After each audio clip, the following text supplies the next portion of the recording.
আলহামদুলিল্লাহ ওয়াসসালাতু ওয়াসসালামু আলা রাসূলিল্লাহ। বাবু সাবকে বাইনাল খাইল। হাদাসানা কাবিসাতু ক্বালা হাদাসানা সুফিয়ান আস-সাওরি আন উবাইদিল্লাহ আন নাফি'ন আন আব্দুল্লাহ ইবনে উমার ক্বালা আজরা an-নবী সাল্লাল্লাহু আলাইহি ওয়াসাল্লাম মা দুমিরা মিনাল খাইল মিনাল হাফিয়া ইলা সানিয়াতিল ওয়াদা' ওয়া আজরা মা লাম ইউদাম্মার মিনাস সানিয়াতি ইলা মসজিদ বানি জুরাইক। আলহামদুলিল্লাহ, এই যুদ্ধ এবং লড়াই এইসব বিষয় নিয়েই তো আলোচনা হচ্ছে। তো অতএব প্রশিক্ষণের একটা আলোচনা তো আসবে, স্বাভাবিক জিনিস আমরা জানি। তো সেই সময় আল্লাহ নবীর জমানায় যুদ্ধের অন্যতম হাতিয়ার এবং অস্ত্র হিসাবে ছিল অশ্ব ঘোড়া। তো অতএব ঘোড়া যে পরিমাণে তেজস্বী হবে, যে পরিমাণে সক্ষম হবে, বলবান হবে, সুস্বাস্থ্যের অধিকারী হবে, যুদ্ধে জয় অর্জন করাটা ততই আলহামদুলিল্লাহ সহজ হবে। তো এই বিষয়ের উপরে আলোচনা হচ্ছে এখানে আজকের।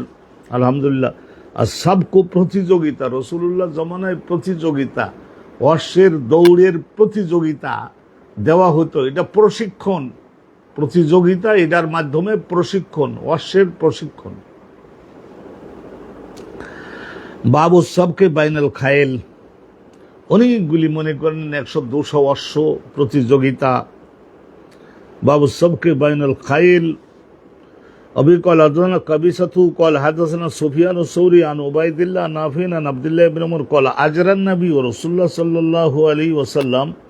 আজরা একবার চালু করেছিলেন রাসূলুল্লাহ সাল্লাল্লাহু আলাইহি ওয়াসাল্লাম, আজরা চালু করেছিলেন অশ্ব দৌড়ের প্রতিযোগিতা। তার মানে এটা প্রশিক্ষণের জন্য। তো ঘোড়াগুলো কীরকম? মাদুমিরা মিনাল খাইল, যে অশ্বগুলার তাদমির করা হয়। তাদমির বলতে, তাদমির ঘোড়া সেগুলিকে প্রথমত খাদ্য কমাই দেওয়া হয়, খাদ্য কমাই দেওয়া হয়। তারপরে সেই খাদ্যগুলি অল্প পরিমাণে কমিয়ে দেওয়া হয়। একই রকমের ডেলি মনে করেন এক ঝুড়ি করে খাবার দিল, ঘাস হোক, ভুসি হোক, অন্যান্য খাবার হোক, ভালো খাবার হোক, এক ঝুড়ি করে দিবে। তারপরে সেইটা দৌড় প্রতিযোগিতা দৈনিক হতে হবে।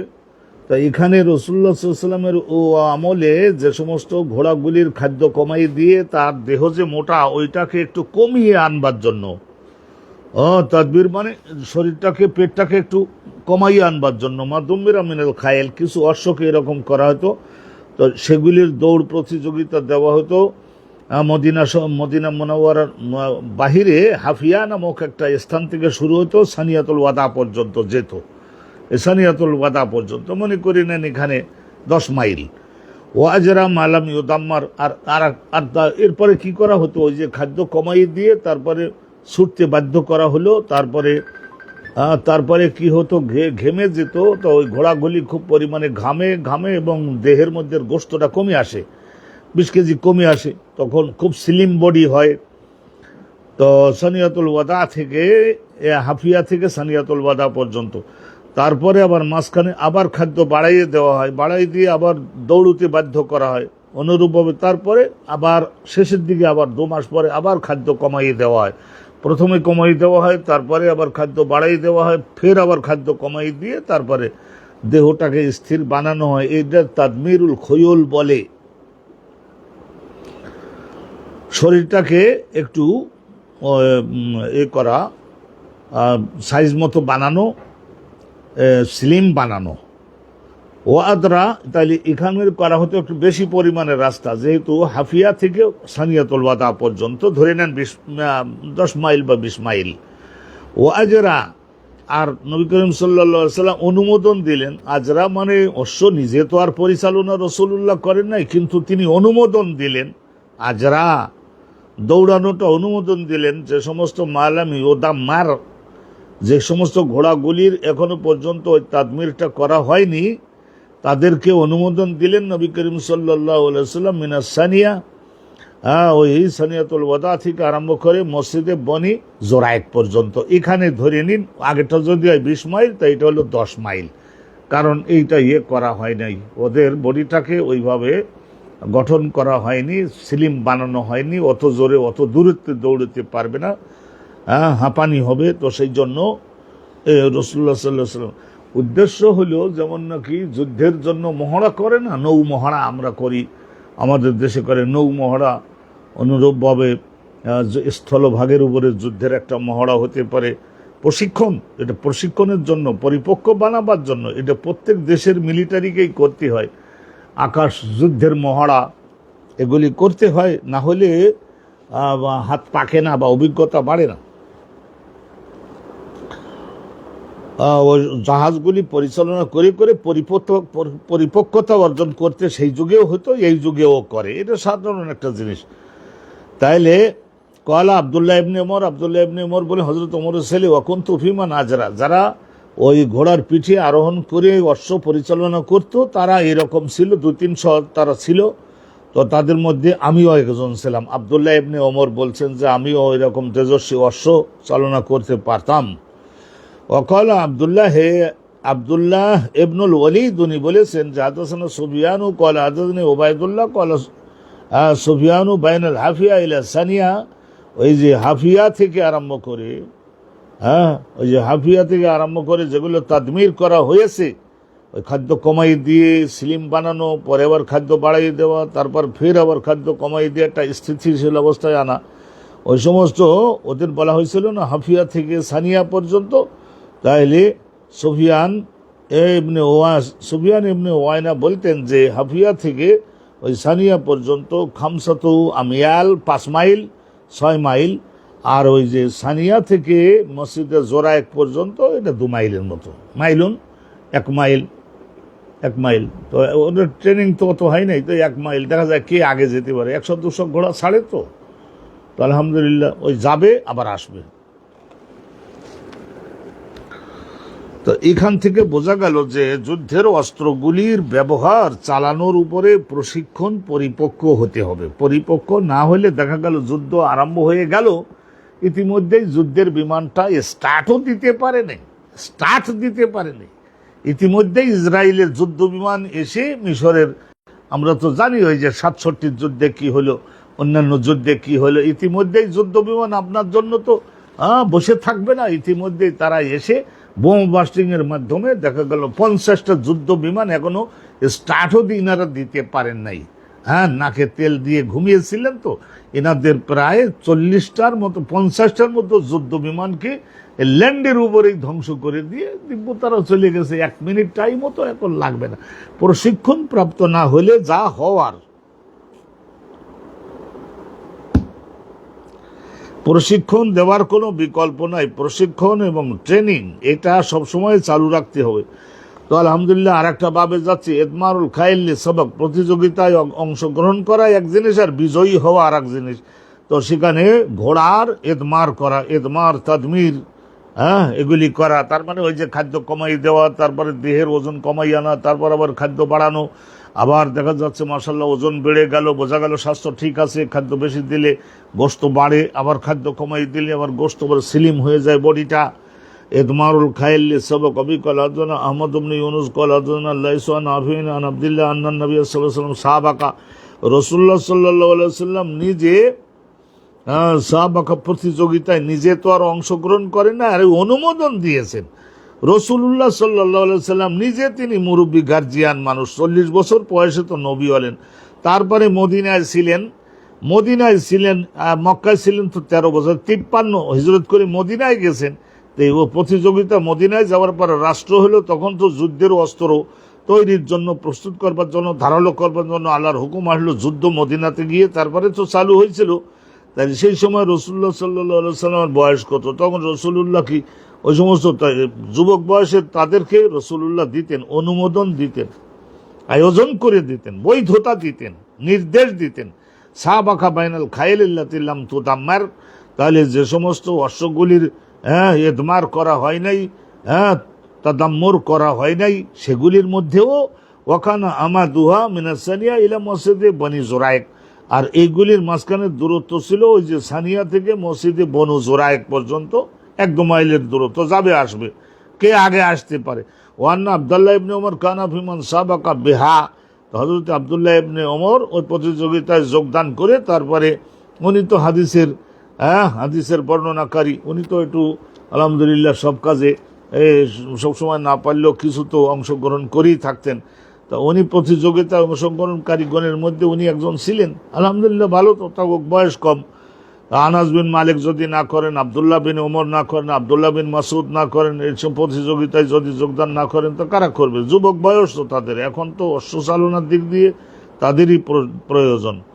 কওয়ালা আবু আবদুল্লাহ, ইমাম বুখারী বলেন আমাদু গায়াত, এখানে আমাদ অর্থ হলো দূরত্ব, আমাদ অর্থ হলো দূরত্ব। ফাতালা আলাইহিমুল আমাদ, কোরআন শরীফের এক আয়াতে আছে ফাতালা আলাইহিমুল আমাদু, তাদের জন্য রাস্তার দূরত্বটা একটু বেশি হয়ে গিয়েছিল।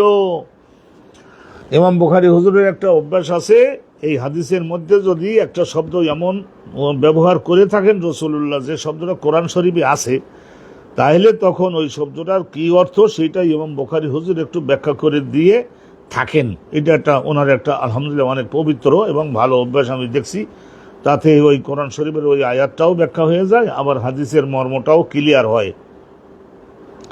কলা আবু আবদুল্লাহ আমাদান অর্থ হলো গায়াতান, গায়াত অর্থ হলো দূরত্ব।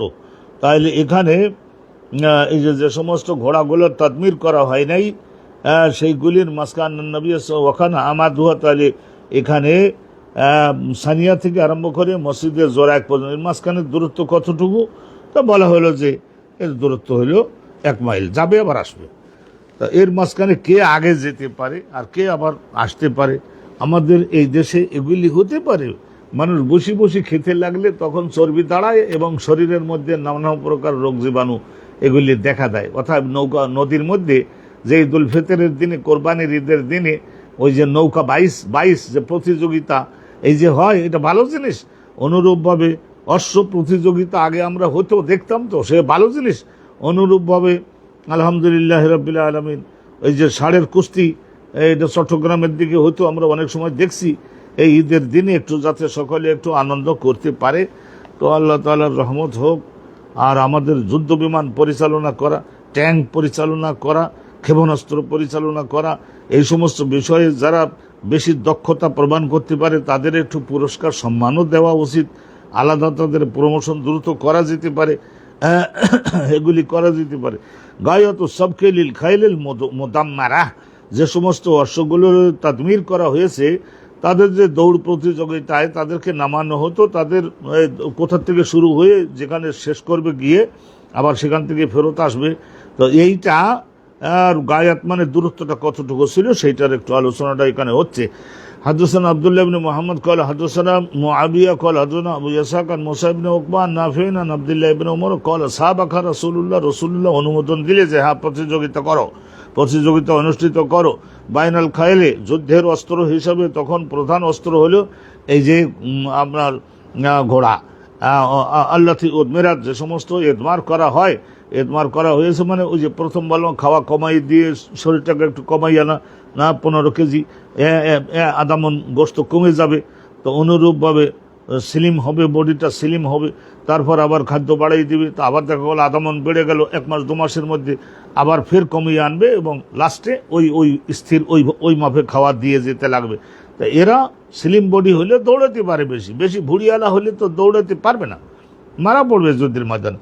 তাইলে যে সমস্ত ঘোড়াগুলি তাদমির করা হয়েছিল আরসালাহা, তা নবী করিম সাল্লাল্লাহু আলাইহি ওয়াসাল্লাম এই ঘোড়াগুলিকে আরসালাহা, যাও বলে এরকমভাবে বাঁশি বাজিয়ে ছেড়ে দিতেন।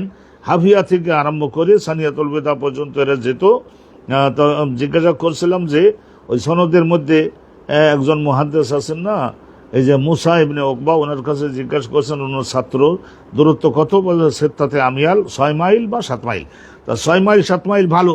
ও সাবাকা বাইনুল খাইলিল্লাতি লাম তুদাম্মার, আর যে সমস্ত ঘোড়াগুলাকে তাদমির করা হয় নাই, ওই খাওয়া কমানো, তারপর আবার বাড়ানো, তারপর আবার কমানো, স্লিম বডি বানানো, এই সমস্ত করা হয় নাই, তাদেরকে সানিয়াতুল বেদা থেকে মসজিদে বনি জোরায়েক পর্যন্ত করা হয়েছিল। তো জিজ্ঞাসা করলাম এই দুইটার মাঝখানের দূরত্ব কত ছিল? তো বলছে যে এই 1-2 মাইল, মাইলুন আও নাহওয়াহু, মাইল 1-2 মাইল। আর সেই দেশের লোকদের মাইল, এইটা অনেক সময় দেখা যায় যে আমাদের সময়ের 4 কিলোমিটার গেলেও গ্রামের লোকদের 1 মাইল পুরো হয় না।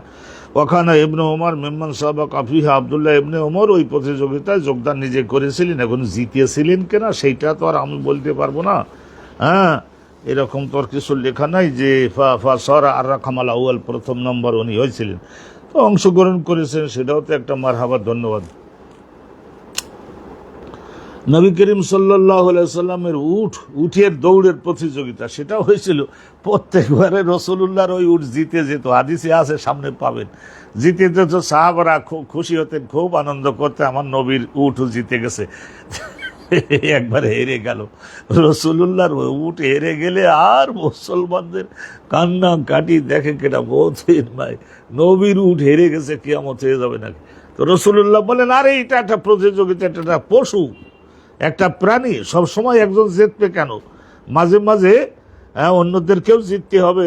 নবীর একবার হেরে গেছে তো ভালো হয়েছে, আলহামদুলিল্লাহ রাব্বিল আলামিন। বাবু না কাতিন নবী, নবী করিম সাল্লাল্লাহু আলাইহি সাল্লামের উট এটা প্রতিযোগিতায় নামাইছিলেন রাসূলুল্লাহ। তার মানে কতটুকু অনুমোদন থাকলে তারপরে না কাতুন নবী। ও কলা ইবনে ওমর, আব্দুল্লাহ ইবনে ওমর বলেন যে আরদাফান নবী ও উসামা আলাল কাসওয়া, রাসূলুল্লাহ সাল্লাল্লাহু আলাইহি ওয়াসাল্লাম তিনি উঠে আরোহণ করতেন, আর উসামা ওনার যে পোষা ছেলের ছেলে, তার মতো যত্ন করতেন। উসামা বিন জায়েদকে আরদাফা পেছনে বলতেন, আমার ঘাট ধরে বস। আলাল কাসওয়া, কাসওয়া নামনি উঠে সবচাইতে শক্তিশালী উট ওইটা ছিল। ওয়াকান আল মিসওয়ার, আর একজন সাহাবী ছিলেন মিসওয়ার ইবনে মাখরামা। কয়লা আল নবী সাল্লাল্লাহু আলাইহি ওয়াসাল্লাম, রাসূলুল্লাহ সাল্লাল্লাহু আলাইহি ওয়াসাল্লাম বলছিলেন, মা খালাতিল কাসওয়া, মা খালাতিল কাসওয়া, মা খালাতিল কাসওয়া। অকাল মিসওয়ারু, ওই এখানে কয়লা নবী ও রাসূলুল্লাহ সাল্লাল্লাহু আলাইহি ওয়াসাল্লাম মা খালাতিল কাসওয়া, কাসওয়া সবসময় জিতবে কেন? কাসওয়াকে মাঝে মাঝে তো হারতে হবে। তো হেরে গেছিল একবার নবী করিম সাল্লাল্লাহু আলাইহি ওয়াসাল্লামের এই কাসওয়া নামনি উট, আলহামদুলিল্লাহ একবার হেরে গেছিল। মা খালাতিল কাসওয়া কিতাআতুন মিনাল হাদিসের তাওয়িল, বিরাট একটা হাদিসের অংশ এটা। আল-ইমাম আশ-শারহি বি কিতাবিশ শুরুত কাযা ফিল ফাতহ বিল কিরমানি ক্বাল আল-জাওহারি আল কাসওয়া হিয়া নাকাতুল মাকতুআতুল উযুন। এই যে রাসূলুল্লাহর যে উটনি যেটা ছিল, এটা একটু কানের মধ্যে একটু কেটে চিহ্নিত করা ছিল। রাসূলুল্লাহ সাল্লাল্লাহু আলাইহি ওয়াসাল্লাম নাকাতুন কাসওয়া ওয়ালাম তাকুন মাকতুআতুল উযুন ওয়াল আদবা মাশকুকাতুল উযুন, আম্মা নাকাতু রাসূলিল্লাহ আল্লাতী কানাত তুসাম্মা ইন্নামা কানা যালিকা ওয়ালাম তাকুন ইযবা বিমাশকুকা লা তাসবিক। তো আলহামদুলিল্লাহ রাব্বিল আলামিন।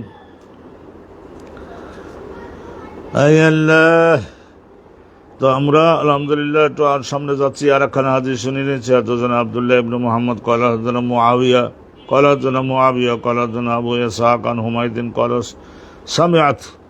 সামিআতু আনাসান, হুমায়দ বলছেন যে আমি আনাস বিন মালিককে শুনেছি, কানা নাকাতুন নবী ইউকালু লাহাল আদবা, নবী করিম সাল্লাল্লাহু আলাইহি ওয়াসাল্লামের উট যেটা ছিল ওকে আদবাও নাম দেওয়া হতো। মিনহা হুনা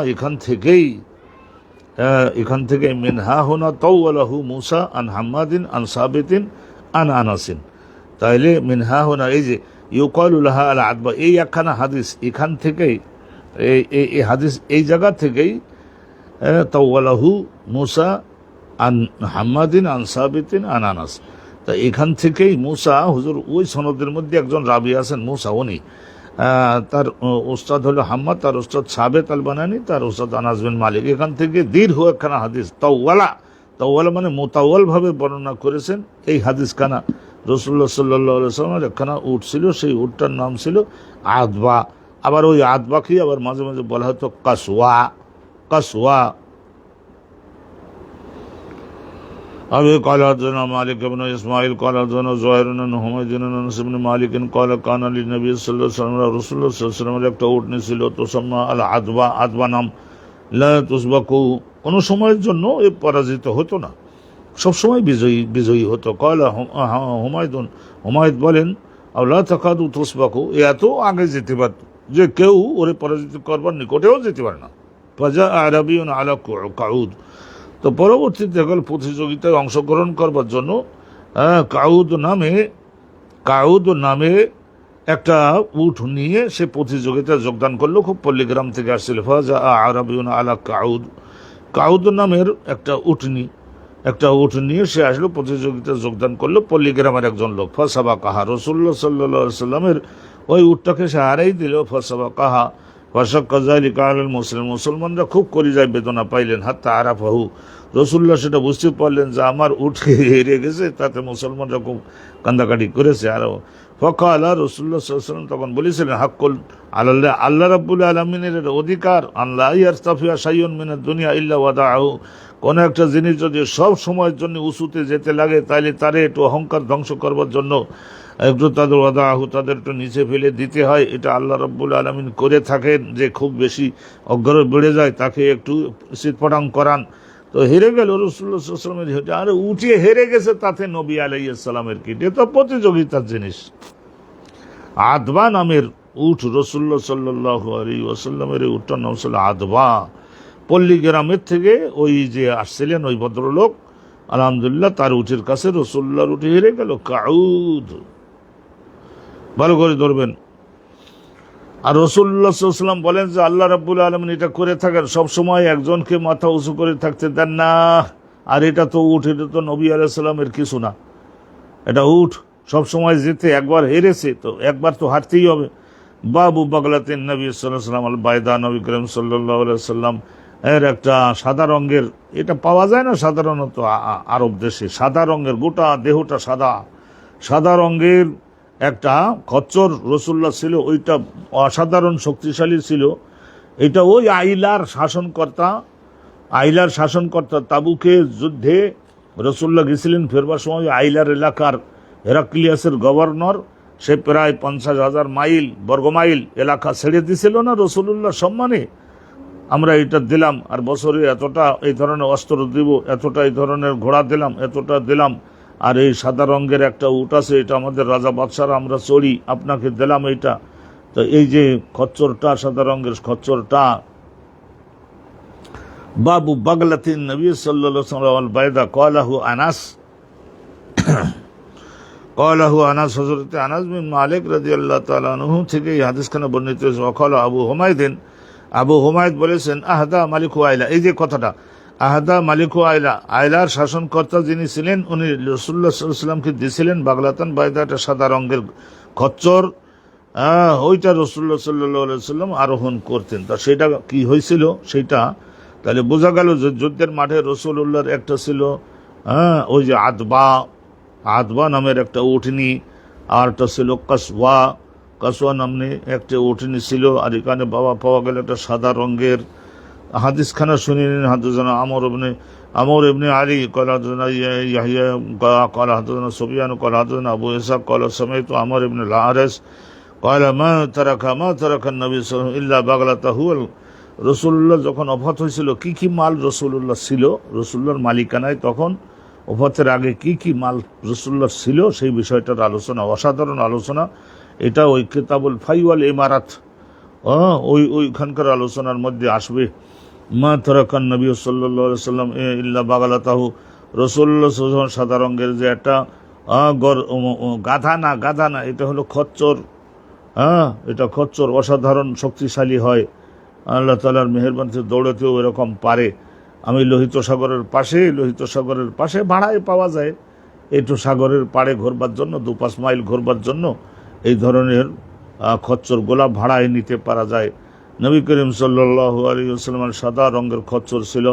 আর সেলাহাহু, এবং নবী করিম সাল্লাল্লাহু আলাইহি ওয়াসাল্লাম যখন ওফাত পাইলেন ওই খচ্চরটাই রেখে গেছিলেন। ও সেলাহাহু, আর যুদ্ধের ময়দানে যে সমস্ত অস্ত্রগুলি নবী পাক ব্যবহার করতেন, যে অস্ত্র, তরবারি ব্যবহার করতেন, ঢাল ব্যবহার করতেন, সড়কি মানে তীর ব্যবহার করতেন, বল্লম ব্যবহার করতেন, এগুলি মাথার মধ্যে সমস্ত লোহার ঢাকনা টুপি ব্যবহার করতেন, গায়ে বর্ম ব্যবহার করতেন, এগুলি সব রেখে গেছিলেন। ও আর দান তারা কাহার নবী করিম সাল্লাল্লাহু আলাইহি ওয়াসাল্লাম ওখানকার ফসল রাসূলুল্লাহ সাল্লাল্লাহু আলাইহি ওয়াসাল্লাম জীবদ্দশায় নিজের পরিবার 8 জন ছিলেন, স্ত্রী আর রাসূলুল্লাহ। আর দৈনিক মসজিদ থেকে যে সমস্ত মুসলমানগণ আসতো, তাদের মধ্যে যারা কোনো সাহাবী নিতেন না, তো তাদেরকে রাসূলুল্লাহ নিজের বাড়ি এনে তাদের থাকা খাওয়ার ব্যবস্থা তো করতে হতো। তো নবী করিম সাল্লাল্লাহু আলাইহি ওয়াসাল্লাম আর কিছু অল্প পরিমাণে জমি ছিল রাসূলুল্লাহ, সেই জমিগুলির ফসল নবী করিম সাল্লাল্লাহু আলাইহি ওয়াসাল্লাম সেখান থেকে 1 বছরের খোরাক গ্রহণ করতেন। সেটা কোন জায়গার জমি আপনারা জিজ্ঞাসা করতে পারেন। ফদক, খয়বারের পাশে ফদক। ফদক এটা যুদ্ধ ছাড়াই রাসূলুল্লাহ সাল্লাল্লাহু আলাইহি ওয়াসাল্লামের মালিকানায় আসছিল, ওখানকার জমির অর্ধেক। অনুরূপভাবে ওয়াদিউল কোরা, ওয়াদিউল কোরা আর একটা ভালো এলাকা, সেখানেও ফসল হয়। তো ওয়াদিউল কোরার ওখানকার যে জমি ছিল তার 3 ভাগের 1 ভাগ। অনুরূপভাবে রাসূলুল্লাহ সাল্লাল্লাহু আলাইহি ওয়াসাল্লাম একজন যোদ্ধা হিসেবে খয়বারে যুদ্ধ করেছিলেন, তো সেখানকার খোমস খয়বারের ওখানকার যে সমস্ত গনিমতের মাল অর্জিত হয়েছিল সেখানকার থেকে খোমস। অনুরূপভাবে নবী করিম সাল্লাল্লাহু আলাইহি ওয়াসাল্লাম বনু নাজিরের এখান থেকে যে সমস্ত জমি এবং গাছপালাগুলা পাইছিলেন সেগুলির মধ্যে রাসূলুল্লাহর অংশ ছিল। অনুরূপভাবে জমিরও তারাকা রাজন ইলা কুল্লি সুলুস, তাইলে নবী করিম সাল্লাল্লাহু আলাইহি ওয়াসাল্লাম ওয়ারদান তারাকাহা সাদাকাতান, নবী করিম সাল্লাল্লাহু আলাইহি ওয়াসাল্লাম তিনি যে জমিগুলির ফসল গ্রহণ করতেন 1 বছরের ফসল, আর বাকি যেগুলি থাকতো সেগুলি রাসূলুল্লাহর সারা পৃথিবীর সমস্ত ইতিম মিসকিন আর যে সমস্ত বিধবা, রাসূলুল্লাহ সাল্লাল্লাহু আলাইহি ওয়াসাল্লামের এই যে বনু হাশেম আর বনু আব্দুল মুত্তালিব, বনু মুত্তালিব আর বনু হাশেমের মধ্যে যার যে ছেলে মেয়ে বিবাহ শাদী দেওয়া, সবগুলি নবী পাক ওখানকার খরচ দ্বারা পরিচালনা করতেন। তো এটাই একটা বিরাট আলোচনা। আলহামদুলিল্লাহ, রাসূলুল্লাহর পরিবারের ভরণ পোষণ কোন অর্থ দ্বারা পরিচালিত হতো এটা আপনারা জিজ্ঞাসা করতে পারেন, কিন্তু সেইটার উপরে বিস্তারিত একটা আলোচনাও রয়েছে। রাসূলুল্লাহ হতের আগে বলেছিলেন, নানু মাসরুল আম্বিয়া, আমরা হচ্ছে নবী রসুলগণের দল, লানু আর রেসু। আমাদের জীবদ্দশায় জীবন চালিয়ে নেওয়ার জন্য যে সমস্ত মাল আমরা ব্যবহার করি সেগুলি আমাদের ওফাতের পরে আমরা আমাদের রক্তের কোনো বংশধরকে সেগুলি দিয়ে যাই না, লানু আর রেসু, আমরা ওয়ারেস বানাবো না। এটা রাসূলুল্লাহর একটা খুসুসিয়াত ছিল। রাসূলুল্লাহর একটা খুসুসিয়াত ছিল অনেকগুলি, তার মধ্যে এই একটা ছিল যে লানু আর রেসু, আমরা কোনো ওয়ারেস বানিয়ে যাই না। যদি রাসূলুল্লাহর মালগুলা, রাসূলুল্লাহ সাল্লাল্লাহু আলাইহি ওয়াসাল্লামের মালগুলা যদি রাসূলুল্লাহর ওয়ারেস মানে এই 4 ছেলে, তো রাসূলুল্লাহর জীবদ্দশায় তো ছোটবেলায় তারা মারা গেছেন, 4 ছেলে তো আর ছিল না। তো নবী করিম সাল্লাল্লাহু আলাইহি ওয়াসাল্লামের কোনো ভাইও ছিল না, কোনো বোনও ছিল না। তো সেই হিসেবে রাসূলুল্লাহ সাল্লাল্লাহু আলাইহি ওয়াসাল্লামের যেটা ছিল সেটা ছিল এই যে কন্যা সন্তানরা ছিল। কন্যা সন্তান হযরতে ওসমান ইবনে আফফান, উনি হযরত রোকেয়া আর উম্মে কুলসুম দুইজনকে পরপর বিবাহ করেছিলেন। একজনের মৃত্যুর পরে দ্বিতীয়জনকে বিবাহ করেছিলেন, রাসূলুল্লাহ অনুমোদন দিয়েছিলেন। এই গেল তো একটা জিনিস। আর ওখান থেকে ছেলে মেয়ে একটু ছিল, কিন্তু হযরতে ওসমান তো অঢেল ধনরাজির মালিক ছিলেন, তাদের একটা নেওয়ার প্রশ্ন ওঠে নাই। কিন্তু হযরতে আলী বিন আবি তালেব ওখান থেকে হযরতে আলী রাদিয়াল্লাহু তাআলা আনহু এবং নবী করিম সাল্লাল্লাহু আলাইহি ওয়াসাল্লাম ওফাতের পরে ওনারা এই মাসলাটা উঠিয়েছিলেন। হযরত ফাতিমাতুজ জাহরা, ওনার 3 ছেলে আর 3 মেয়ে, এই 6 জন সন্তান ছিল। তো তারা তো ভীষণ অভাবের মধ্যে ছিলেন। তো তারা একটু ইসলামের আইনে কি হয়, তো যখন দেখা গেল খলিফাগণ শত শত সাক্ষী দেখালেন, লা নুয়ার রেসু, রাসূলুল্লাহ বলেছেন যে আমরা আমাদের রক্তের আত্মীয়জনকে ব্যক্তিগত মালগুলির মালিকানা দিয়ে যাব না, তাহলে জগতের সবাই বলতে পারবে রাসূলুল্লাহর মাল যারা খাইছে রাসূলুল্লাহর ইসলাম বাস্তবায়নটা তাদেরকেই করতে হবে। সেই জন্যে রাসূলুল্লাহ বলতেন যে মা তারাকনাহু সাদাকা, আমরা যা কিছু রেখে গেলাম সব কিছুই বাইতুল মালে যাবে। গোটা পৃথিবীর সমস্ত মুসলমানরা আমার আধ্যাত্মিক সন্তান, তারা সকলেই এগুলির মালিক হবে। বিস্তারিত আলোচনা, সুবহানাল্লাহ, 100 পৃষ্ঠার আলোচনাতেও শেষ করা যাবে না, এত বড় বেশি আলোচনা রয়েছে। তো এখানে একটু উনি উঠালেন যে ওই রাসূলুল্লাহ সাল্লাল্লাহু আলাইহি ওয়াসাল্লামের ওফাতের সময় ওনার যে খচ্চরটা ছিল, ওই যে খচ্চরটা ছিল সাদা রঙের খচ্চর, আইলার শাসনকর্তা উপহার দিয়েছিলেন নবী পাক সাল্লাল্লাহু আলাইহি ওয়াসাল্লামকে, ওই একটা ছিল। কিন্তু এগুলি সমস্ত একটা খণ্ডিত বর্ণনা। রাসূলুল্লাহর কাসওয়া নামনি উট কোথায় গেল, নবী সাল্লাল্লাহু আলাইহি ওয়াসাল্লামের আদওয়া নামনি উষ্ট্রি কোথায় গেল, আর রাসূলুল্লাহ সাল্লাল্লাহু আলাইহি ওয়াসাল্লামের অন্যান্য যে সমস্ত যাইতেজ ছিল সেগুলি, তার অস্ত্রপাতি, যুদ্ধের সরঞ্জাম আদি, এগুলি তো সব ছিলই, কিন্তু যাইতেজ ছিল আল্লাহু আকবার, আল্লাহু আকবার। উম্মত যে যেটা পারছিল সেটা ধরছে না, আল্লাহ আল্লাহ একবার। সেই অস্ত্রগুলো তো এখন তো চলবে না। বাবু বাগলাতিন নবী, রাসূলুল্লাহর এই সাদা রঙের যে কলাহু আনাস ও কলা আবু হুমায়দ আহাদা মালিক আইলার শাসনকর্তা, ওই তাবুকের যুদ্ধের সর্ব উত্তরে ওখান থেকে 50,000 বর্গ কিলোমিটারের মতো জায়গা ছেড়ে দিয়েছিল যে আপনার মালিকানায় নিয়ে নেন। এরপরে একটা ছোট উপসাগর পড়ে, ওই আমাদের পদ্মা নদীর মতো ওই উপসাগরটা, এইটার উত্তর পাশ থেকে আমরা শাসন করতে থাকবো, আপনি এ পাশের এলাকাগুলি আপনি শাসন করেন, আর বছরে আমরা এত যুদ্ধের অস্ত্র দিব, এত কাপড় চোপড় আপনার কাছে আমরা পাঠাবো, এই জিজিয়া আমরা প্রদান করলাম। রাসূলুল্লাহ বলে যে ঠিক আছে। মালিক ও আইলাতালিন নবী সাল্লাল্লাহু আলাইহি ওয়াসাল্লাম বাগলাতান বাইদা, এটা রাসূলুল্লাহর ওফাতের সময় রাসূলুল্লাহর মালিকানার মধ্যে ছিল। হাদাসানা আমর ইবনে আলী ক্বালা হাদাসানা ইয়াহইয়া ক্বালা হাদাসানা সুফিয়ান ক্বালা হাদাসানা আবু ইসহাক ক্বালা সামি'তু আমর ইবনে আল-হারিস। আমর ইবনে আল-হারিস জুয়াইরিয়া উম্মুল মুমিনিন, রাসূলুল্লাহর এক স্ত্রী ছিলেন না জুয়াইরিয়া, ওনার ভাই আমর ইবনে আল-হারিস। জুয়াইরিয়া বিনতুল হারিস আর আমর ইবনে আল-হারিস।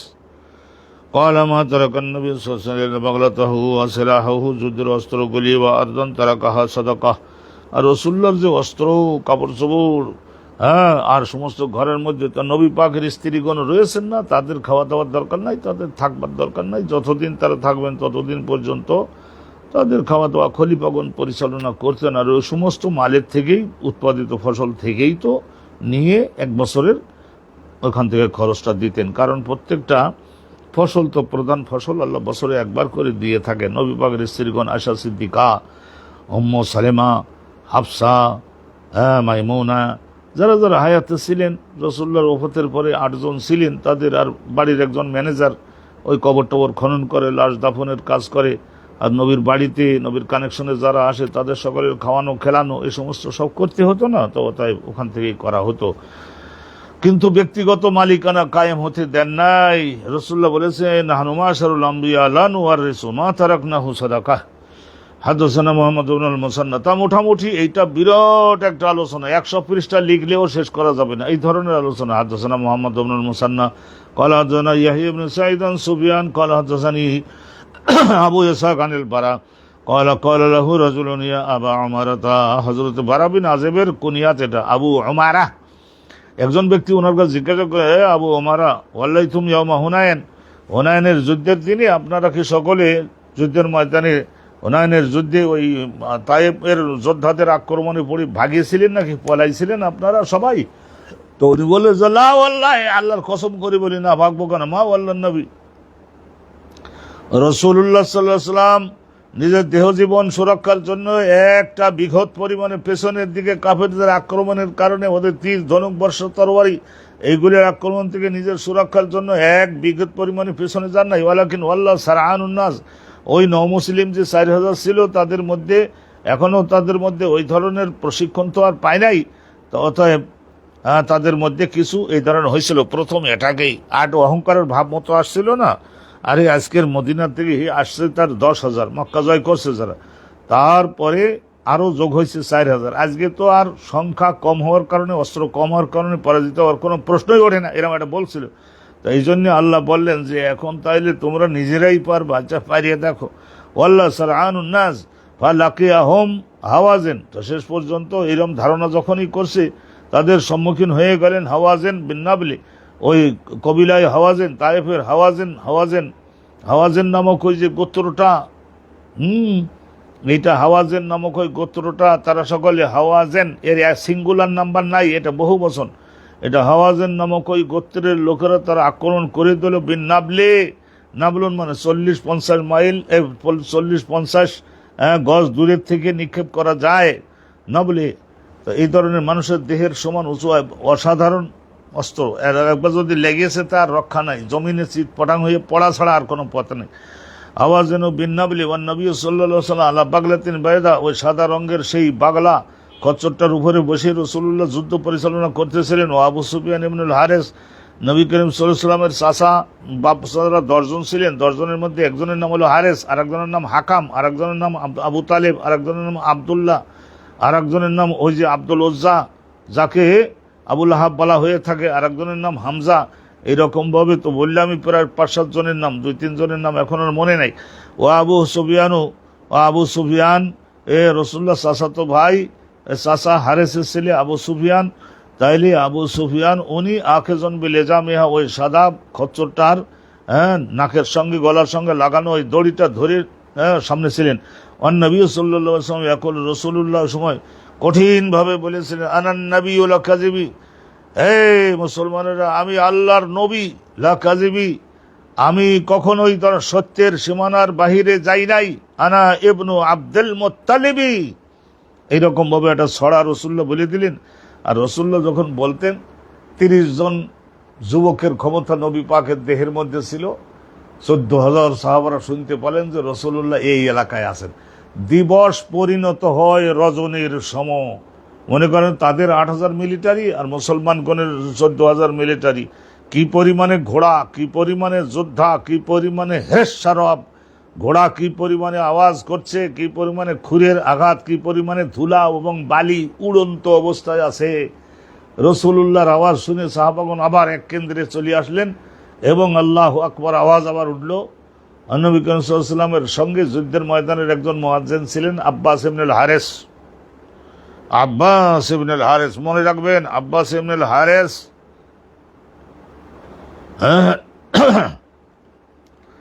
উনিও ওই ধরনের ডাক দিতেন। 10 মাইল পর্যন্ত ওনার কণ্ঠের আওয়াজ যেত।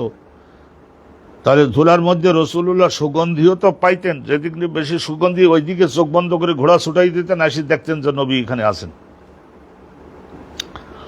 বাবু জেহাদিন নাসা, মেয়ে লোকগণ জেহাদে যেতে পারবেন কি পারবেন না সে সম্পর্কে একটু আলোচনা শুনে নিন। হাদাসানা মুহাম্মদ ইবনে কাসির কল হাদাসানা সুফিয়ান আস-সাউরি আন মুআবিয়া ইবনে ইসহাক আয়েশা বিনতে তালহা আন আয়েশা উম্মুল মুমিনিন قالت, আয়েশা সিদ্দিকা বলেন ইস্তাযানতুন নবী, রাসূলের কাছে অনুমতি চাইলাম আমি জিহাদে যাব। ওয়াকাল জিহাদু কুন্নাল হজ, রাসূলুল্লাহ বলেছিলেন মেয়ে লোকদের জিহাদুল হজ্জে যাওয়া কম কষ্ট না, জিহাদের সওয়াব হজ্জে গেলেও পাবা। ওয়াকাল আব্দুল্লাহ ইবনুল ওয়ালিদ, আরেকটা সনদ বলছেন যে আব্দুল্লাহ ইবনে ওয়ালিদ আমার এক উস্তাদ, উনি বলেছেন হাদাসানা সুফিয়ান কল হাদাসানা মুআবিয়া বিহাযা। আরেকটা সনদ দিলেন, বক্তব্য একই। আর বক্তব্য একই, বক্তব্য এক, সনদ দুই। আবে কল হাদাসানা কবিসতু কল হাদাসানা সুফিয়ান আন মুআবিয়া বিহাযা। এই যে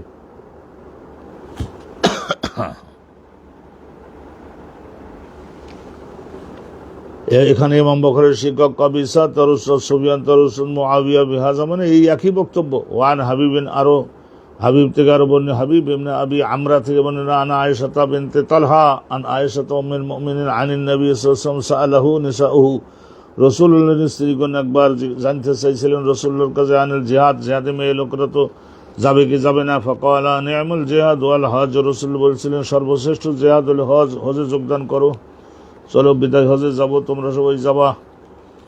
আর একখানে হাদিস শুনবাবু গজওয়াতুল মারআতি বিল বাহার, মেয়ে লোকগণ সাগর পাউড়ি দিয়ে যুদ্ধে যাচ্ছে মুসলমানগণ, সেখানেও মহিলাগণ যেতে পারে। আর এই স্থলভাগের জেহাদে রাসূলুল্লাহ মহিলাদেরকে আর কোরআন শরীফ এই দুইটা জিনিসকে নিতে অনুৎসাহিত করেছেন। কিন্তু এরপরেও তো ওহদের যুদ্ধে হযরতে আয়েশা সিদ্দিকা, হযরতে ফাতিমা জাহরা, অনুরূপভাবে উম্মে আতিয়া, অনেক মহিলা তো যোগদান করেছেন, খাদ্য তৈরি করেছেন, অস্ত্র মেরামত করেছেন, অস্ত্র সরবরাহ করেছেন, আহতদের ব্যান্ডেজ দেওয়া, সেবা যত্ন এই সমস্ত করেছেন। আলহামদুলিল্লাহ, ঔষধ তৈরি করে দেওয়া। বাবু গজওয়াতুল মারআতি বিল বাহার, সাগরে নৌবাহিনীর জাহাজে চড়িয়ে মেয়ে লোকরা যুদ্ধে যোগদান করতে পারবে। এই যে হাদিসখানা আমরা আগেও পড়েছি, তবুও আজকের আবার একটুখানি এবারটা পড়ে দিই, সহজে আপনারা শুনে নিন। হাদাসানা আব্দুল্লাহ ইবনে মুহাম্মদ ক্বাল হাদাসানা মুআবিয়া ইবনে আমর, ওয়াও থাকলে আমর, ওয়াও না থাকলে উমার, আইনের উপরে ফাতাহ অথবা জম্মা। قال حدثنا ابو اسحاق ওনার উস্তাদ আবু ইসহাক আন আব্দুল্লাহ ইবনে আব্দুর রহমান আল আনসারী, ওনার উস্তাদ আবু ইসহাকের উস্তাদ হলো আব্দুল্লাহ ইবনে আব্দুর রহমান আল আনসারী। قال سمعت আনাস বিন মালিক, নবী পাকের কাছে তো ছাত্র ছিলেন, কিন্তু পরে তো গার্জিয়ান মুরব্বি লেভেলে গেলেন, বহু মুহাদ্দিসের উস্তাদ হলেন। سمعت আনাস ইয়াকুলু দাখালা রাসূলুল্লাহ সাল্লাল্লাহু আলাইহি ওয়াসাল্লাম বিনতে মিলহান, রাসূলুল্লাহ সাল্লাল্লাহু আলাইহি ওয়াসাল্লাম একবার মিলহানের কন্যার বাড়িতে রাসূলুল্লাহ সাল্লাল্লাহু আলাইহি ওয়াসাল্লাম বছরে একবার দুবার একটু দাওয়াতে নিতেন। উম্মু হারাম বিনতে মিলহান ইবনে খালিদ ইবনে যায়েদ ইবনে হারাম আল আনসারিয়া খালাতু রাসূলিল্লাহ, এই যে খালাতু রাসূলিল্লাহ সাল্লাল্লাহু আলাইহি ওয়াসাল্লাম এর খালা হতেন উনি, সম্পর্কে খালা নবী পাক সাল্লাল্লাহু আলাইহি ওয়াসাল্লামের মা। আর এই উম্মে হারাম বিনতে মিলহান এক মায়ের দুধ খাইছেন, তো সেই হিসেবে একদম নিজের নানির পেটের থেকে হওয়া খালা আর এক মায়ের দুধ খাইছে খালা, একই মর্যাদায়। তো নবী করিম সাল্লাল্লাহু আলাইহি ওয়াসাল্লাম তালহা আনা আয়েশা উম্মুল মুমিনিন আনিন নবী সাল্লাল্লাহু আলাইহি ওয়াসাল্লাম নিসাউহু বানিল জিহাদ, জিহাদ যাওয়া যাবে কিনা মেয়ে লোকদের। ওয়া ক্বালা নি'মাল জাদ ওয়াল হাজ, এটা তো আপনারা শুনলেন, এই হাদিসখানা আমরা আগে শুনেছি। মেয়ে লোকরা সাগরে অতিক্রম করে নৌবাহিনীর জাহাজে চড়ে যুদ্ধে যাওয়া, এরকম যদি ট্রেনিং প্রশিক্ষণ আলহামদুলিল্লাহ কোনো মহিলা নিতে পারেন, যুদ্ধে যেতে পারবেন, বৈধ আছে। হাদসেন এখন তো আর ওইভাবে ঘোড়ায় যুদ্ধ করে কাফের যেখানে আবার চার হাতের মাঝখানে গেলে তো তারা আটকাই বেউরমতি করবার চেষ্টা করতে পারে, কিন্তু এখন তো সেই সব যুদ্ধ না।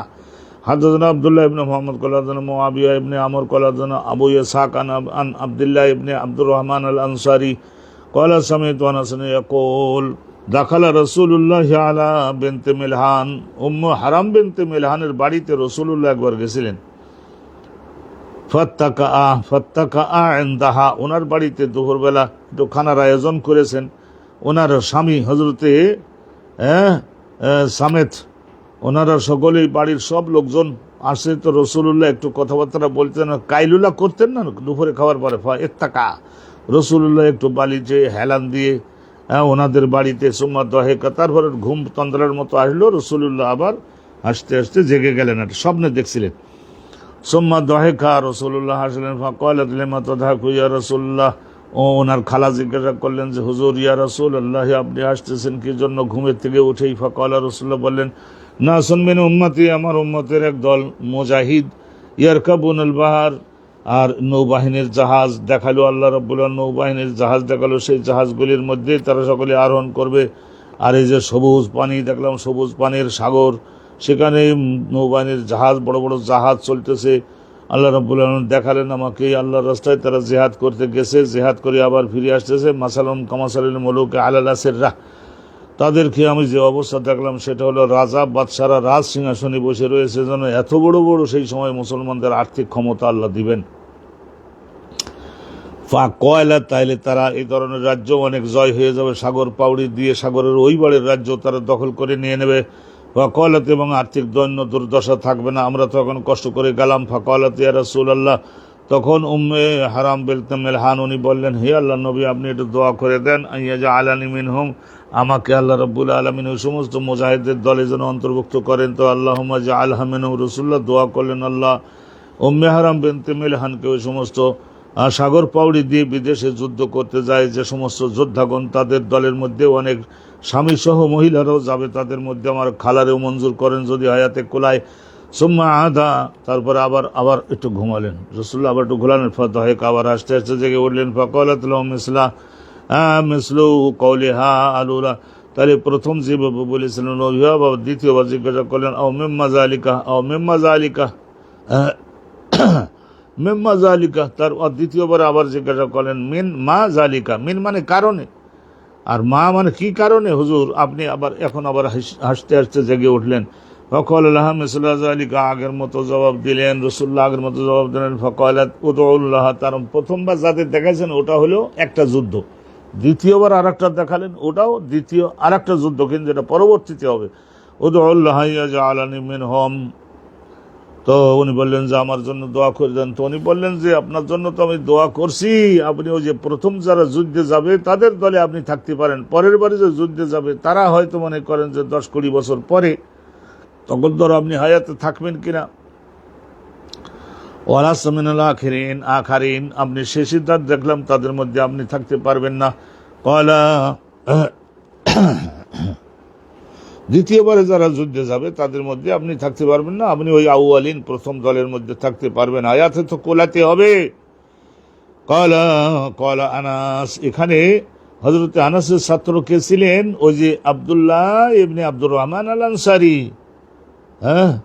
আব্দুল্লাহ ইবনে আব্দুর রহমান আল আনসারী, উনি বলছেন কলা আনাসুন, তারপরে হযরত আনাস বিন মালিক বলেন কলা আনাসুন, হযরত আনাস বিন মালিক ফাতাজাওয়াজাত উবাদাতা, উম্মে মিলহান উনি বিবাহ করেছিলেন, ওনার স্বামী ছিল হযরত উবাদা ইবনে সামিত আল আনসারী। ফারাকিবাতিল বাহার, তেনারা সকলে সাগরে যুদ্ধের জন্য গমন করেছে, মুসলিম বাহিনী তাদের ওই জাহাজের মধ্যে উম্মে মিলহান আরোহণ করেছিলেন মা বিনতে কারাজাহ, আর ওনার সঙ্গে আর অন্য মহিলারাও ছিলেন, বেনতে কারাজা, আর ওনার স্বামীও ছিলেন ওবাদা ইবনে সামেদ, স্বামী তিনিও ছিলেন, আবার বেনতে কারাজা উনিও ছিলেন, বেনতে কারাজা বেনতে ফাখতা, ফাখতা, হ্যাঁ, মুআবিয়া ইবনে আবু সুফিয়ান, মুআবিয়া ইবনে আবু সুফিয়ান ওনার স্ত্রী, আমির মুআবিয়ার স্ত্রীর নাম হলো এই ফাখতা।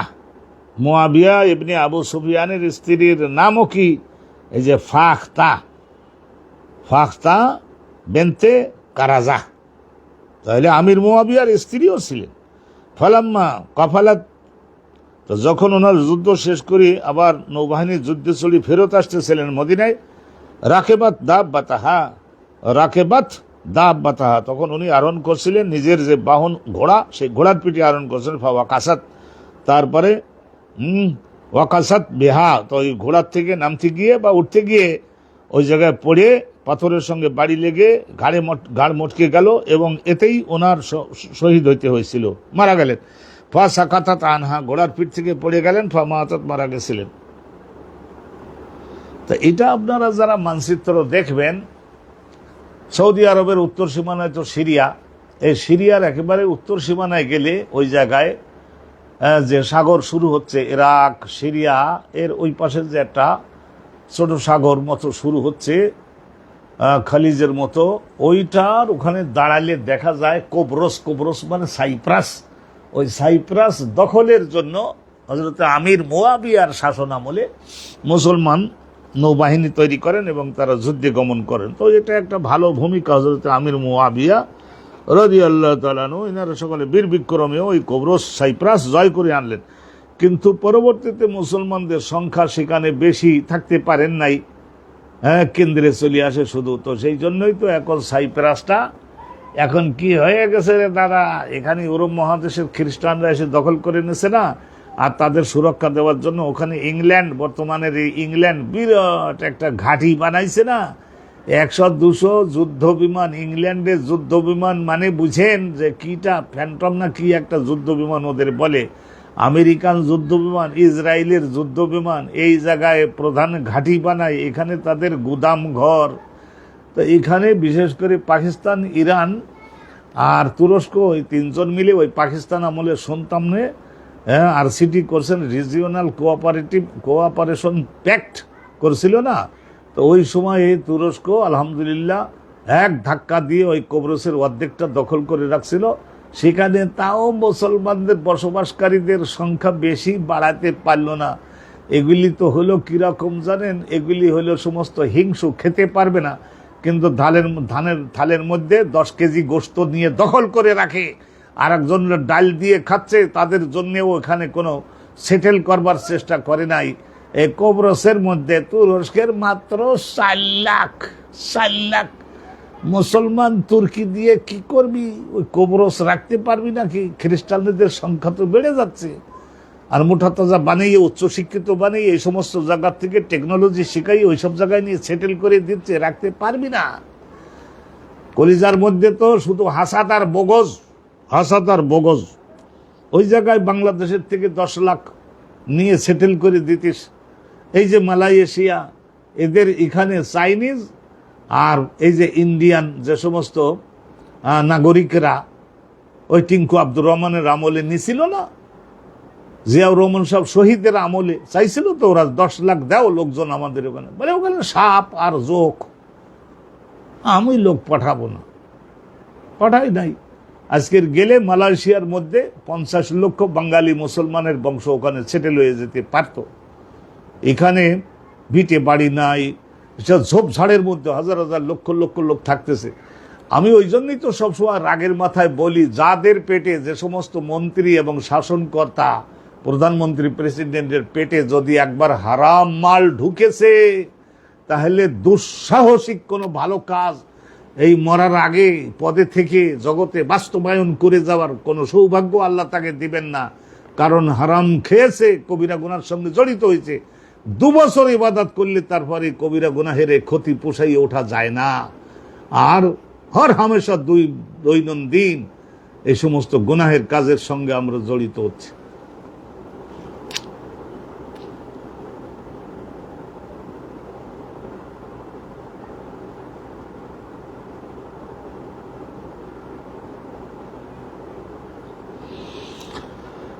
আল্লাহ একবার আমির মুআবিয়া রাদিয়াল্লাহু তাআলা আনহু ওনার মা ওনার স্ত্রী উনিও গেছিলেন ওই যুদ্ধে ফালাম্মা কাবাল বাবা কাসাত বিহা।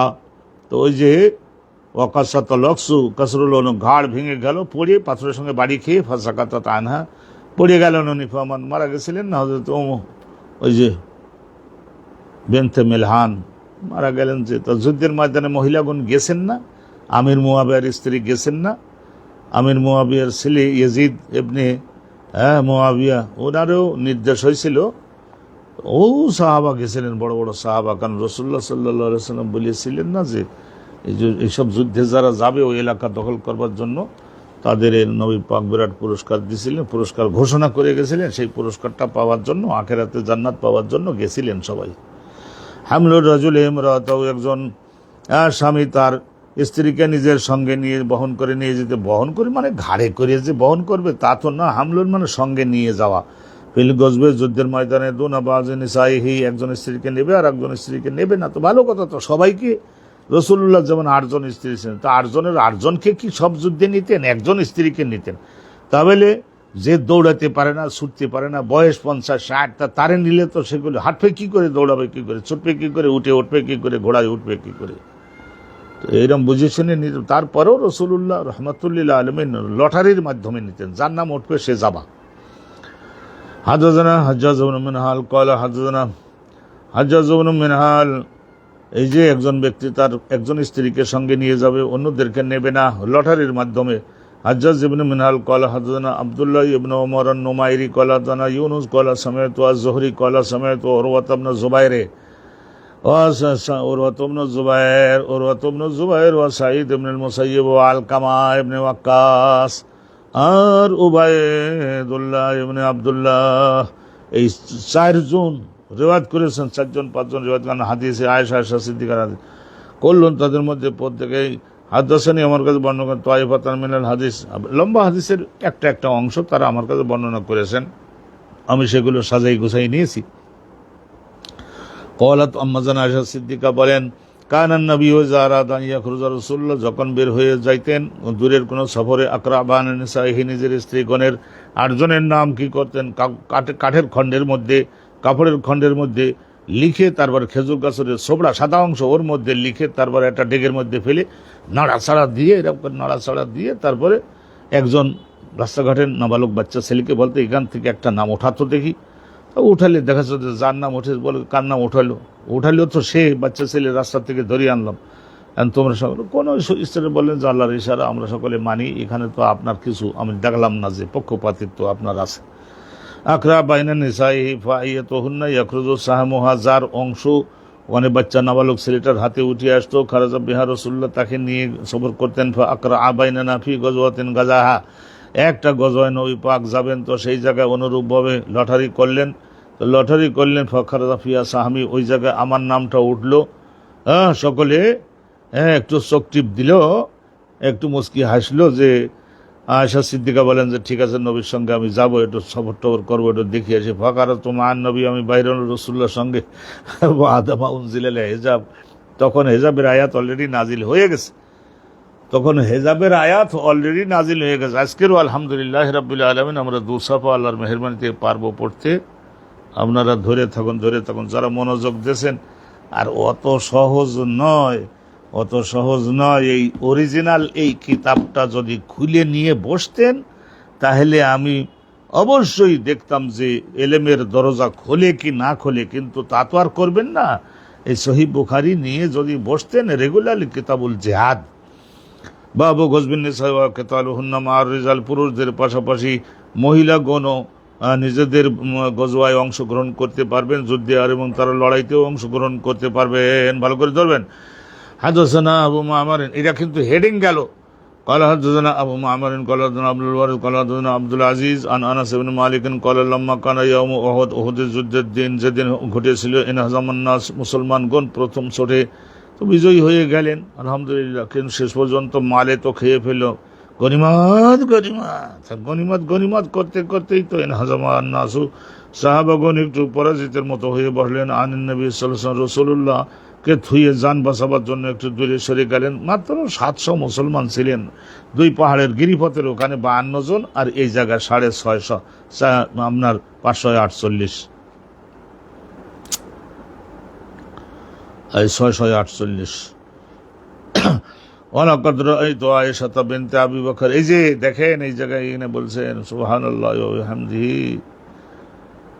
আনাস বিন মালিক বলেন ওয়ালাকাদ রাআইতু আয়েশা, উহুদের যুদ্ধে তালিমা আয়েশা সিদ্দিকা যোগদান করেছিলেন। ওয়ালাকাদ রাআইতু আয়েশা, তো আমি আয়েশাকে দেখলাম, বিনত আবু বকর, আবু বকরের মেয়ে আয়েশাকে দেখলাম, উম্মে সুলাইমকে দেখলাম, উম্মে সুলাইম মানে ওই আনাস বিন মালিকের মা, উম্মে সুলাইমকে দেখলাম। ওয়া ইন্নাহুমা লামুসাম্মিরাতান, ওনারা সকলে কি করলেন, মুসাম্মিরাতান, দ্রুত গতিতে হাঁটাচলা করবার জন্য, দৌড়াবার জন্য একটু কাপড়টাকে, শাড়িটাকে একটু উঁচু করে হাঁটুর নিচে অবশ্য রেখেছেন। হ্যাঁ হ্যাঁ, তাইলে ইজার মানে এই নাভির নিচের যে কাপড়টা থাকে ওইটা একটু উঁচু করে ধরে তার খুব দৌড়াচ্ছেন। আর আমি দেখলাম খাদামান সুকেহিমা, খাদাম তার মানে ওই যে মল পরিধান করতো আগে, রূপার তৈরি মল, মল মল আর স্বর্ণের তৈরি মল, এটাও মেয়ে লোকরা যুদ্ধের ময়দানে গেছে কিন্তু মল ছাড়ে নাই। আর খাদামা সুকেহিমা, তাদের এই পেন্ডলি মানে হাঁটুর নিচের ওই যে যেটা আমরা বলি না, এই যে হাঁটুর নিচের অংশ, তাহলে ওই জায়গায় তাদের যে মলটা পরিধান করেছে এইটা আমি দেখলাম, ওইটা কাপড় একটু উঁচু করছে তো।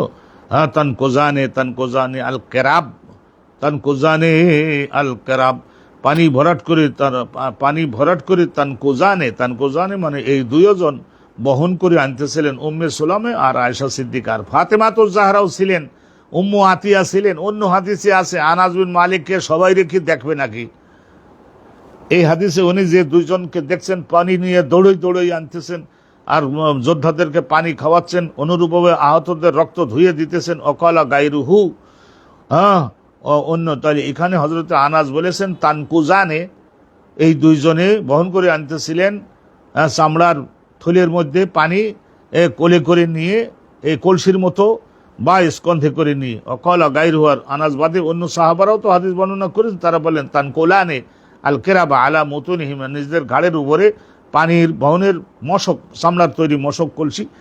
হ্যাঁ, সুম্মা তুফরিগানিহি, এখান থেকে মুখের দড়ি খুলে পানি ঢেলে দিচ্ছিলেন। ফি আফওয়াহিল কওম, তৃষ্ণার তো যারা যোদ্ধা 600-700 মানুষ, তো তাদের শহরের এর মধ্যে শহীদ তো হয়ে গেছে 70 জন। সুম্মা তার যে আনে, তারপরে আবার আবার যাচ্ছেন, দৌড়েই হেঁটে না, নিশ্চয়ই ঘোড়ার পিঠে চড়ে। তামলা আনে, তারপর আবার ভরাট করতেন। সুম্মা তাজিয়ানে, আবার আসছেন। ফা তুবরিকানিহি, আবার ঢেলে দিতেছেন। ফি আফওয়াহিল কওম, এইরকম ভাবে। তাহলে যুদ্ধের ময়দানে মহিলা যোদ্ধাগণ আলহামদুলিল্লাহ যাবেন, যুদ্ধ করেন। বর্তমান জামানায় অন্য ধরনের যুদ্ধ, এখন যদি মহিলাদের মধ্যে ওই যুদ্ধ বিমান চালনা এর দিক দিয়ে কোনো বাপের বেটি যদি পাওয়া যায়, এই ধরনের প্রশিক্ষণ যদি হয়ে থাকে, তাহলে তাকে যুদ্ধ বিমান পর্যন্ত তার বহুবার প্রশিক্ষণ প্রাপ্ত, বয়স বেশি হয়ে গেছে আলহামদুলিল্লাহ, তার সঙ্গে অনেক বেটা ছেলে পারেও না, এই রকমের যদি হয়ে থাকে, তাহলে তাকে যুদ্ধ বিমান দিয়ে, ক্ষেপণাস্ত্র দিয়ে এগুলি সমস্ত করবার জন্য তাকেও তো অনুমোদন প্রদান করা হবে। ইসলাম কোনো ধরনের খাটো নয়, ছোট নয়, সংকীর্ণ নয়। আমরা কিতাবুল জিহাদটা পড়াই নেই, তারপরে উন্মুক্ত আপনাদের কাছে কোশ্চেন দিব যে জিহাদ সম্পর্কে কার কি কোশ্চেন আছে। আধুনিক জমানায় জিহাদে অংশগ্রহণ করা সম্পর্কে মহিলাগণের অংশগ্রহণ বর্তমানের আধুনিক যুদ্ধে, ইহা ইসলামের দৃষ্টিতে বিশ্লেষণ করুন। বাবু হামলিন নিসাই আল কেরাবা ইলান নাসি বিল গজবে, ওই হেডিং ওইটাই, বহন করে আনতেছে মুসলিম যোদ্ধী মহিলাগণ পানিপূর্ণ মশকগুলাকে যোদ্ধাগণের কাছে, ফিল গজবে, যুদ্ধের ময়দানে। জাওয়াজু যালিকা, ইহা জায়েজ। হাদাসানা আবদান কল হাদাসানা আব্দুল্লাহ, তার উস্তাদ ইউনুস, তার উস্তাদ ইবনে শিহাব জুহরি, তার উস্তাদ সালামা ইবনে আবু মালিক, তার উস্তাদ ওমর বিন খাত্তাব। এই যে কাসামা মুরুতান বাইনা নিসাই মিন নিসাইল মদিনা, হযরত ওমর বিন খাত্তাবের শাসন আমলের একটা ঘটনা ইনি বর্ণনা করতেছেন। হযরত ওমর বিন খাত্তাবের কাছে খলিফাতুল মুসলিমিন, বিদেশ থেকে অনেক এই ধরনের জিনিসপত্র আসে না, সুসম্পর্ক প্রতিষ্ঠার জন্য বিদেশের শাসনকর্তাগণ ফল প্রেরণ করে, কাপড় চোপড়, স্পেশাল কাপড় প্রেরণ করে, উপঢৌকন রাষ্ট্রীয় তো ওইগুলি আবার খলিফা তো নিজে রাখবে না, মুরুতান, মুরুতান চাদর, চাদর জাতীয় চাদর, মুরুতান এই যে চাদর, আকসিয়া মিন সুফ আও খাজ্জিন, রেশমের বা পশমের, পশু লোম দিয়ে তৈরি করা কাপড়, চাদর, এইটা সমস্ত পাঠিয়েছে বিদেশের শাসক, হাজার হাজার পাঠাইছে। বাইনা নেশা ইমিন নেশা ইল মদিনা, মদিনার মহিলাদের জন্য ওই কাপড়টা মহিলা লোকদের জন্যই ছিল, বেটা লোকদের তো আর দেওয়ার কোনো প্রশ্নই ওঠে না, মহিলাদের মধ্যেই তো বন্টন করতে। বাকিয়া মেরতুন জাইয়তুন, একটা ভালো চাদর অবশ্যই সে থাকলো। ফকাল আল্লাহু বাজু মানে ইনদাহু ইয়া আমিরুল মুমিনিন, হযরত ওমরের পাশে আসেন একজন মন্ত্রী, উনি অ্যাডভাইস করলেন, হে আমিরুল মুমিনিন, আতে হাজা বিনতা রাসূলিল্লাহ, রাসূলুল্লাহ সাল্লাল্লাহু আলাইহি ওয়াসাল্লামের এই পত্নী, রাসূলুল্লাহ সাল্লাল্লাহু আলাইহি ওয়াসাল্লামের মেয়ের মেয়ে, রাসূলুল্লাহ সাল্লাল্লাহু আলাইহি ওয়াসাল্লামের মেয়ের মেয়ে হযরতে ওমর বিবাহ করেছিলেন। তো ওনার নামও কি ছিল, এখানে হাসিয়ায় লিখতে উম্মে কুলসুম, নাম এরকম সব উম্মে কুলসুম। কথা বুঝতে পারছেন, উম্মে কুলসুম। এটা ছিল ফাতেমা বিনতে রাসূলিল্লাহ সাল্লাল্লাহু আলাইহি ওয়াসাল্লাম, উনি না। এই আয়াতে রাসূলুল্লাহ খাতাবা ওমর ইলা আলী ফাকাল আনা আবাসুহা ইলাইকা ফাইন রাদিতাহা ফাকাদ যাওয়াজতুকাহা। আল্লাহু আকবার, আল্লাহু আকবার, লা ইলাহা ইল্লাল্লাহ, আলহামদুলিল্লাহ। হযরতে আলী রাদিয়াল্লাহু তাআলা আনহুর একটা মেয়ে হযরতে ওমর সঙ্গে বিবাহ দিয়েছিলেন হযরতে আলী, এই মেয়েটার কথা। তাহলে বিসমিল্লাহির রহমানির রহিম, বাযুমান ইনদাহু ইয়া আমিরুল মুমিনিন আতিহা বিনত রাসূলুল্লাহ, রাসূলুল্লাহর মেয়েকে দিয়ে দেন। আল্লাতী ইনদাকা, যে মেয়ে, রাসূলুল্লাহর মেয়ে মানে রাসূলুল্লাহর মেয়ের মেয়ে, তার পত্নী, আপনার স্ত্রী, ওনাকে দেন এই চাদরটা। ইউরিদুনা উম্মে কুলসুম, এই যে উম্মে কুলসুম, উম্মে কুলসুমকে হযরতে আলীর এক মেয়ে উম্মে কুলসুম নাম রাখছিলেন, ওনাকে দেন, ইবনাতে আলী, হযরত আলীর মেয়ে। ফাকাল ওমর, হযরত ওমর বললেন যে উম্মু সলিদ, আমার স্ত্রীকে দেব না, 12 কথা হতে পারে, উম্মু সলিদকে দেব। উম্মে সলিদ আহাকু, উম্মে সলিদ তারে দেব, এটা আহাকু। উম্মে সলিদ মিন নিসাইল আনসার, মহিলাদের আনসারীদের মধ্যে একজন মহিলা ছিলেন খুব অভাবের এবং বুড়ি ধরনের, উম্মে সলিদকে দেব। মিম্মান বাইআ রাসূলুল্লাহ, রাসূলুল্লাহ সাল্লাল্লাহু আলাইহি ওয়াসাল্লামের হাতে বায়াত হয়ে ইসলাম কবুল করেছিলেন। ক্বালা ওমর, হযরত ওমর বলেন, ফাইন্নাহা কানাত তাজফিরু লানা আল কিরাব। তো এই যে দেখেন আসল হাদিসটা কি কারণে ইমাম বুখারী এখানে উল্লেখ করেন, ফাইন্নাহা কানাত তাজফিরু। তো হযরতে তাজফিরু, তাজফিরু মানে হলো তাহমেলু, তাজফিরু তাহমেলু, অর্থও এক আর সিগাও এক এবং একই ওজনের। তাইলে তাজফিরু, এই যে উম্মে সলিদ তিনি বহন করে আনতেছিলেন পানি সামলার মশকের মধ্যে যুদ্ধের দিনে। কলা আবু আবদুল্লাহ, তাজফিরু মানে তাখিতু। তাইলে এখানে হযরতে ইমাম বুখারী হুজুর উনি বলছেন যে তাজফিরু শব্দটার আর একটা অর্থ হলো যে এই যে তাখিতু, তাখিতু মানে সেলাই করা। তা এখন সেলাই করা অর্থে হতে পারে, কিন্তু এখানে অর্থ হলো যে উনি বহন করে করে আনতেছিলেন, বহন করে করে আনতেছিলেন পানি, আর আমাদের যোদ্ধাগণকে খাওয়াচ্ছিলেন সেই বুড়ি মেয়ে লোকটা। আহা, আল্লাহু আকবার। তাহলে এখানে সেলাই করা বা সেলাই করে করে তারপরে মশকগুলাকে তৈরি করা, তারপরে সের মধ্যে পানি ভরাট করে এনে যোদ্ধাদের খাওয়ানো। হযরত ওমর বলছেন, আমি নিজে চোখে দেখছি, উম্মে সলিতের না দিয়ে কি করবো, উম্মে সলিতের দেবো। আর আমার স্ত্রী উম্মে কুলসুম, খলিফার স্ত্রী না, তার দেওয়ার দরকার নাই, 12 কথা হবে, এটা হবে না, এটা ভালো চাদর তো, সেই জন্য উম্মে সলিদকে দিব। তো দিলেন। তার উম্মে সলিদ কি হলো, যুদ্ধের ময়দানে না গেলে পানি আনি খাওয়ালো কি করে? তো বোঝা গেল এই যে কয়েকজন মহিলা, তো আয়েশা সিদ্দিকা গেছেন, তাও পাওয়া গেল, উম্মে সুলাইম গেছেন, তাও পাওয়া গেল, উম্মে সলিদ গেছেন, তাও পাওয়া গেল। আরও সামনের হাদিসগুলোই পড়েন, হযরত ফাতেমা তো জাহরা গেছেন, সেটাও পাওয়া গেল, উম্মে আতিয়া গেছেন, সেটাও পাওয়া গেল। তাহলে মহিলাগণ এই তো 10 জনের নাম তো এখানেই তো বললাম। বোঝা গেল যে মুসলমানগণ ওহদের যুদ্ধে মহিলারা অংশগ্রহণ করেছেন। এখন কি কাজ করবেন, সেই কাজের গতি এবং প্রকৃতি সেটা হলো ইসলামের আইন দ্বারা নির্ধারিত হবে। তো সকলেই তো যুদ্ধে ভূমিকা পালন করেছেন। সুবহানাল্লাহি ওয়া বিহামদিহি, সুবহানাল্লাহিল আযীম, সুবহানাল্লাহি ওয়া বিহামদিহি, সুবহানাল্লাহিল আযীম। বাবু মুদাওয়াতিন নিসা, মুদাওয়াত মানে সেবা ও যত্ন, তার মানে খাদ্য তৈরি করা, আহতদের এই ধরনের ঔষধ পান করানো, ঔষধ খাওয়ানো, মুদাওয়াত। আর নেশা আল জারহা যারা আহত হয়েছে ফিলগাজ যুদ্ধের ময়দান। এই যে পৃষ্ঠাটা উল্টাই গেল, আলহামদুলিল্লাহ। ধন্যবাদ আপনাদের সকলকে যে আপনারা একটু সময় দিলেন। حدثنا علي بن عبد الله المديني قال حدثنا بشر بن المفضل قال حدثنا خالد بن زكوان عن রুবাই বিনতে মুআউজ, ওই মদিনার একজন আনসারী। রুবাই শব্দটা এটা একজন মেয়ের নাম। তো অতএব কলা তিনি বলছেন যে কন্যা আন নবী নাসকি আলমা, আমরা রাসূলুল্লাহ সাল্লাল্লাহু আলাইহি ওয়াসাল্লামের সঙ্গী হয়ে যুদ্ধ করতে যেতাম, আমরা পানি পান করাতাম। ওদাবি আল জারহা, আহত হলে তাদের সকলের ঔষধ খাওয়াতাম, তাদের অনুরূপভাবে সেই আমলে তাদের সেলাই দিতাম, তাদের এই অপারেশন করতাম, সেলাই দিতাম, এগুলো করতাম। ওয়া নারুদ্দু আল কাতলা, আর যারা নিহত হয়েছে তাদের লাশগুলিকে মদিনাতে টেনে আনতাম, এরকম আমরা করতাম। বাহনের সাহায্যে করতাম, মেয়ে লোকরাও করতে পারে। এক বাহনের পিঠে একজনকে চড়াই দিল, আর একটা বাহনের পিঠে নিয়ে তা মদিনায় রওনা দিলে হতে পারে। ওয়া নারুদ্দু, আমরা বহন করে আনতাম, বা যেখানে দাফন করা হবে সেই জায়গা পর্যন্ত আনতাম। লাশ বহনের জন্য তখন তো আর এই ধরনের নাই, হাতে সমস্ত পর্দা টর্দা পরে নিয়ে তারপরে এসব কাজ আমরা করে দিতাম। সুবহানাল্লাহি ওয়া বিহামদিহি বলুন। বাবুরউদ্দিন নিসাইল জারহা ওয়াল কাতলা, মেয়ে লোক আহত এবং নিহত যারা হয়েছে তাদের সকলকে বহন করে এক জায়গা থেকে আরেক জায়গায় নিয়ে যাওয়া, এটা সাহাবারা করতেন। কি most modern policy, war policy in Islam, policy of the prophet. কি সুন্দর আলোচনা। সুবহানাল্লাহি ওয়া বিহামদিহি। আবে কালাদানা মাসাদানা কালাদানা বেশরমনুল মুহদ্দালে আন খালিদ ইবনে যাকওয়ান আন রুবাই বিনতে মুআউযের কন্যা রুবাই। কালা তিনি কন্যা নকজুমা রাসূলিল্লাহ, আমরা রাসূলুল্লাহর সঙ্গে আমরা যুদ্ধে যাইতাম। ফানাসকিয়াল কওম, তৃষ্ণার্তদের পানি পান করানো, আর ক্ষুধার্তদের খাদ্য খাওয়ানো। আর নাকদুমুহুম, এবং তাদের অন্যান্য এই ধরনের সেবাযত্ন মানে ঔষধ খাওয়ানো, তাদের কাছে ভেঙে যাওয়া অস্ত্র মেরামত করে আবার অস্ত্র তাদের কাছে পৌঁছে দেওয়া। আহতদের একটু দূরে সরাই আনা, নিহত যারা হয়েছে তাদের দাফনের জায়গায় এনে দেওয়া। আর বাকি যারা যুদ্ধ করবে তারা তো যুদ্ধ করো। ওয়া নারুদ্দুল জারহা, যারা এই ধরনের জারহা হয়েছে, জারহা আহত হয়েছে, তাদের সকলকে আমরা ওয়াল কাতলা ইলাল মদিনা, তাদেরকে আমরা মদিনাতে আনতাম, ওহদের যুদ্ধের ওই জায়গায়।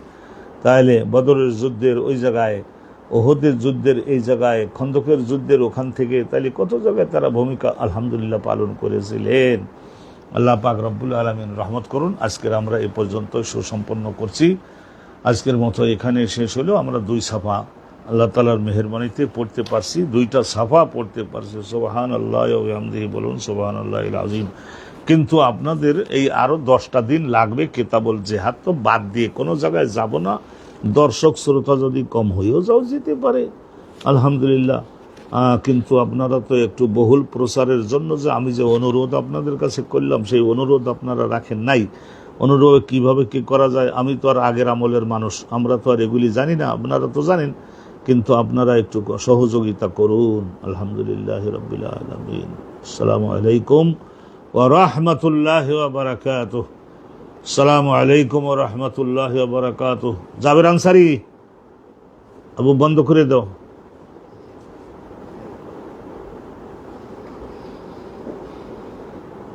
বন্ধ করে দাও হয়ে গেল।